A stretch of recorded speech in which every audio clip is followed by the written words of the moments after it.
Just go look at that guy over there. It's our quarterback is the problem. Their roster's the problem. They don't have an offensive line that can block. They don't have a running game that's any good. They've got, a diva wide receiver on one side, and they went and got another diva wide receiver on the other side. They're both injured. Like, how did you think that was going to work out? So I look at that and say, shame on you guys for putting your football team in this position. Eli's been a consummate professional. And listen, this is a battle of attrition. We all lose some of our skill set. But Eli is the least of the problems on the Giants offensively, the least of them. So good for Phillip Rivers for standing up for Eli Manning, and I think it's atrocious. When you sit there and you tell me that we want to look at our younger guys, we want to see what we've got, and then the answer is we're going to go to Geno Smith, well, you've seen that story. It played out right across the street. It's actually in the same stadium, but right across the street. You've seen that one play out in a Jets uniform. Don't tell me you're going away from Eli Manning because you want to see what you've got and then say Geno Smith is a guy. This is not a Kurt Warner, Eli Manning situation where Kurt Warner was 5-4 and they went to Eli Manning.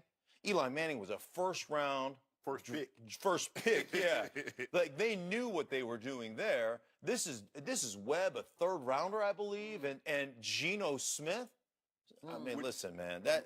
Would you have felt better had they skipped Geno and went straight to Davis Webb? Yeah, I suppose that I would understand it more if they did that. Mm-hmm. I still don't think it's the right move because I think what you've done is you have neglected the parts of the game. And you know how I feel, Sharp. You build a team from the inside out. Yeah, you front to back. Yep. O-line, D-line, go back. Right. And they have, no offense to the guys they have, but the left tackle they drafted has not worked out. He should be an inside player, but you just decide, hey, we're going to go down this road regardless. You can say that across the board with their offensive line, their running game. So you haven't supported the guy, and you make it look like, oh, it's Eli. He's not any good. No, you guys, Jerry Reese and Ben McAdoo, you haven't done the job. I understand Phillip Rivers because the quarterback is probably the closest fraternity. They used to have the quarterback club. They go down to Orlando, Skip, and they have their skills, competition. They have a good old time. So they came in the same draft. They were traded for one another. Yep. And Phillip Rivers says, we're not close friends, but we're friends. So I get it. It's kind of like in my draft class, I came in 1990. Emmitt Smith was in my draft class. Junior Seau, Cortez Kennedy, rest or so was in my draft class. I'm closer to Emmitt than I am those other two guys. But, you come in the same draft class, right, you're kind of friendly. There is really no easy way to tell someone they're fired.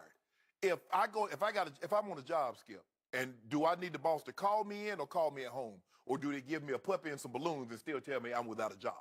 Because this is what this is, Skip.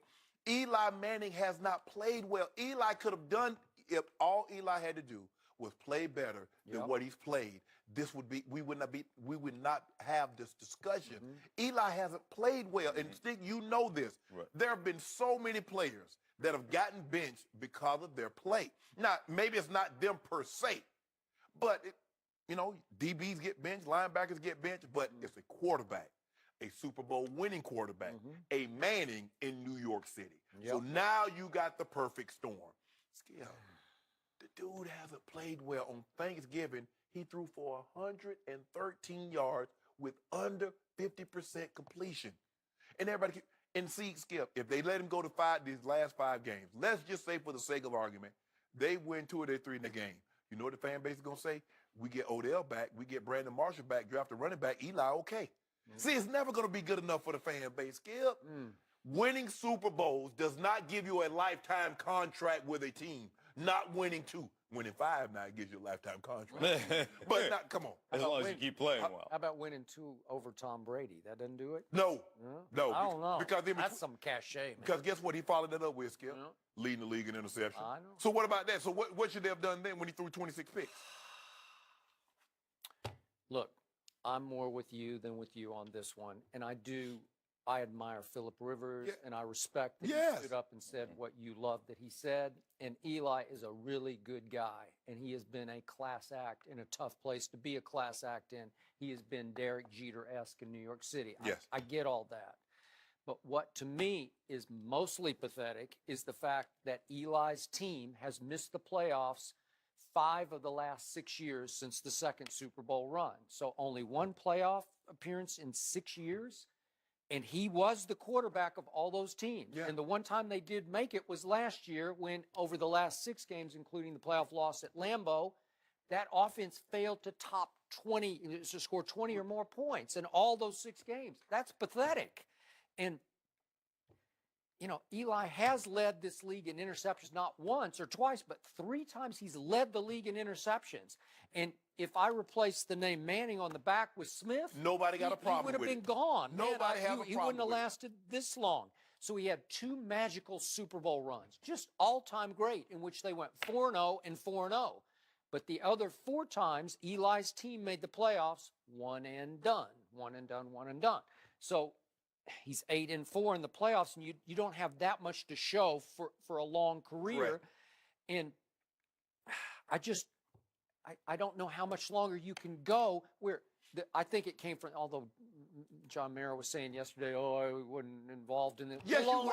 He did it. You're not making that move with that guy. Yeah, Right. And I agree with you. It's not Geno Smith. I think they just wanted a short bridge to get to Davis Webb Right. because you just got to find out pretty soon who is Davis Webb was pretty good at Texas Tech. He sort of went back and forth with Baker Mayfield, then he lost the job to Patrick Mahomes. Then he goes to Cal and he goes 37 touchdowns to 12 interceptions. Well, I think he can throw it. He's 6'5", 225. He's prototype. Is he Eli Manning? I have no idea. I think they just need to figure it out because they're probably going to have a really high draft pick. Do they need to draft a quarterback or not? They will have they're going to have a top 5 draft pick. Yeah. So you need to find out if this young man can play because you're probably going to be in the draft. You're going to be looking for a quarterback. But here's the thing. I don't believe Jerry Reese. I don't believe Ben McAdoo. And I definitely don't believe Eli Manning will be there. So for me, I don't understand Ben McAdoo. They tried to bring Ben out here to do this, Skip. This was ownership and a general manager. And Ben got forced to do the job. Ben didn't make this decision. You're not making this decision with a quarterback with Eli Manning's background. Yep. A head coach is not doing that. Not no second-year head coach. Maybe Coach Belichick could do that or somebody that has cachet. A third-year coach is going to be able to do that. Isn't that the problem with your organization in general, though? You hire a guy, you appoint a guy, but you don't empower a guy? Yep. I agree. Like, if you don't empower your head coach, I agree. as players, and Shannon and I have sat in the same locker room together, as soon as that coach, as soon as you start to question that guy, the decisions he's making, what's going on, when he separates from the tenets that you establish as an organization to make sure that he gets his way, you all start to roll your eyes and go, oh, God, here's this guy again. Yeah. Like Ben McAdoo walks in and go, oh, there's Ben McAdoo. Oh, wow. Can't wait to listen to him talk this morning. Can you imagine we're in Denver and Mike says something, we don't agree, we go to Mr. B. Mr. B like, you don't get your butt out of my office. Right. Well, first of all, that only happened once because the next time, as soon as Mike heard about it, because he had cameras everywhere, he see you walking upstairs to go into Mr. B's office, you're going to be gone. Yeah.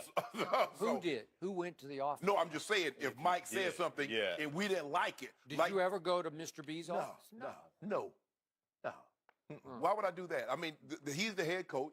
This is what he says. Okay, fine. But we also had an owner didn't come in and try to have team meetings. He wasn't giving us pep talks. He wasn't saying this or that or other. Yep. What Mike said went. We knew that if we were there because Mike wanted us to be there. Mr. Bolin empowered Mike Shanahan to run the organization, and you knew who was in charge. You hear that, Jerry? Interesting. By the way, I got to compliment you on your early Man Behind the Curtain reference. Wizard of Oz? Yeah, Wizard of Oz. Thank you. It's a great movie. All time. Yeah. I just had to throw that out. Yeah, absolutely. You know Wizard of Oz? Yeah. Sure. I don't think we're in Kansas anymore. Oh, you do know. Dude, how petrified were you of the flying monkeys back in the day? There's no flying place monkeys. like home. Scary. There's no Joy, were you scary? Were you scared? Yeah, the of first time I flying watched monkeys? Wizard of Oz, it's got that like little weird. It's got a You little got weird ruby feel to slippers it. on? Do I? Yeah. Always. Do you have ruby slippers? That movie is the all-time underdog team winning story, right? Yeah. Are they not the underdog? Right, absolutely. Huh? Skip, I don't know why you don't think I don't watch TV. I don't know. Did you watch Wizard of Oz? I mean, it came on Disney a couple of times. He used to call me the Tin Man. I'd have to get oiled up. I got to get oiled up just to get out there. You'll see how he be walking. Hey, Tin Man, you need to oil up. Tin Man right under the chin, right? No, Oh, was I? Yeah. Mark, thanks for joining us. Absolutely. Will the Eagles win their 10th straight?